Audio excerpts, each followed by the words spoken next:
तो उत्तर मध्य प्रदेश में आज हम बात कर रहे हैं कानपुर पुलिस की, जहां पर अपराधियों को संरक्षण खुलकर सामने आ रहा है।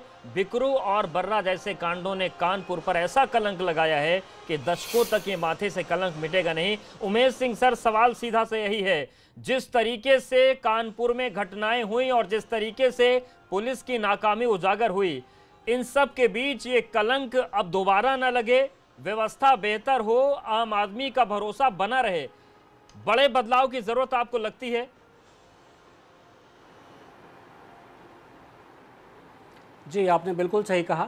कानपुर में जो पुलिस वर्तमान में है उसमें पूरी तरह से व्यावसायिक दक्षता, जिसे हम प्रोफेशनलिज्म कहते हैं, उसका अभाव है और निश्चित रूप से एक ओवरहॉलिंग की ज़रूरत है। पूरे कानपुर पुलिस की एक ओवरहॉलिंग की ज़रूरत है। जहां पर इतनी बड़ी बड़ी घटनाएं हो गई हैं, उसके बाद भी लोग चेत नहीं रहे हैं और वही पुराना रवैया इनका चला आ रहा है। ऐसे में अगर लोग अपनी बात कह रहे हैं या ये बातें उठ रही हैं, तो निश्चित रूप से कहीं न कहीं सीनियर लेवल पे भी बहुत बड़े बदलाव की ज़रूरत है। जब वरिष्ठ अधिकारी ये भांप ना पाए कि उसके नीचे की पुलिस क्या कर रही है, कैसे कर रही है, सर, मेरा सवाल एक और है, वरिष्ठ अधिकारी भांप नहीं पा रहे या आंख मूंद कर बैठे हैं? जी, जब इस तरह की घटना होगी तो आप कुछ भी कह सकते हैं और इसके लिए पूर्ण जो वहाँ कानपुर का पुलिसिंग सिस्टम है वो दोषी माना जाएगा, ऊपर से लेकर नीचे तक। मात्र सिपाही या दरोगा को सस्पेंड कर देने से या हटा देने से काम नहीं चलेगा। जो हमारे वरिष्ठ बैठे हैं उनको भी वो दक्ष हैं कि नहीं है इस तरह के मामले को हैंडल करने के लिए, ये भी देखने की आवश्यकता है। जी, पहले पुराने समय में जब पुलिसिंग को लेकर के सवाल उठते थे तो पुलिसिंग के समय पोस्टिंग डीजी ऑफिस से ऐसी होती थी, जो दक्ष अधिकारी होते थे, जो क्राइम में एक्सपर्ट होते थे, ऐसी ऐसी जगहों पर उनको लगा के रखा जाता था। आज की समय में ये पूर्ण इसका अभाव दिख रहा है। पोस्टिंग्स नाम मात्र को रह गई हैं, न तो उनका कोई क्राइटेरिया है कि किसको क्राइटेरिया नहीं, अशोक पांडे जी, न तो कोई क्राइटेरिया का ध्यान, न कोई दक्षता का ध्यान। ऐसे ही आपकी पुलिस अपराध मुक्त प्रदेश बनाएगी? मात्र यह कह देने से कि वो फला अधिकारी ईमानदार है, फला अच्छा है, ऐसे काम नहीं चलता है। रिजल्ट देना।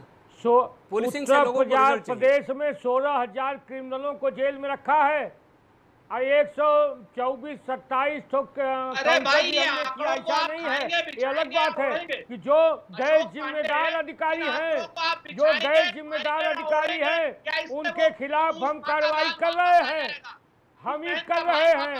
हम ही ने आईपीएस को सस्पेंड किया, हम ही ने विनय तिवारी को गिरफ्तार किया, मेरा खाली ये कहना है कि इसे नौबत क्यों आ रही है? तो खाली ट्वीट करते हैं। ठीक है अशोक पांडे जी, एक पूर्व अधिकारी का सवाल सुनिए, ये नौबत क्यों आ रही है, इसका जवाब आप दीजिए, आंकड़े मत गिनाइए। ने कहा है अशोक पांडे जी, नौबत क्यों आ रही है? आप केवल सस्पेंड करते रह जाएंगे, कार्रवाई करते रह जाएंगे, या ऐसे लोगों को पोस्ट करेंगे जो उस लायक हो, उस काबिल हो, उनकी काबिलियत पे कोई प्रश्न चिन्ह ना हो? बिल्कुल हम लायक जाबाज अधिकारियों को आगे कर रहे हैं। ये जो स्थिति है, हमसे पूर्व की सरकारों ने, जिसने अपराध का राजनीतिकरण कर दिया था, हम फिर से एक बार अपराध मुक्त उत्तर प्रदेश में मनाएंगे। ये जो इस तरह की घटनाएं हुई है, उसमें रायबरेली में एक घटना हुई, जो माँ बेटी जल के मर गई, तो उसमें कांग्रेस। ठीक है अनुराग भदौरिया जी, आपसे एक छोटा कमेंट चाहेंगे, इस मर्ज की दवा क्या है भदौरिया जी?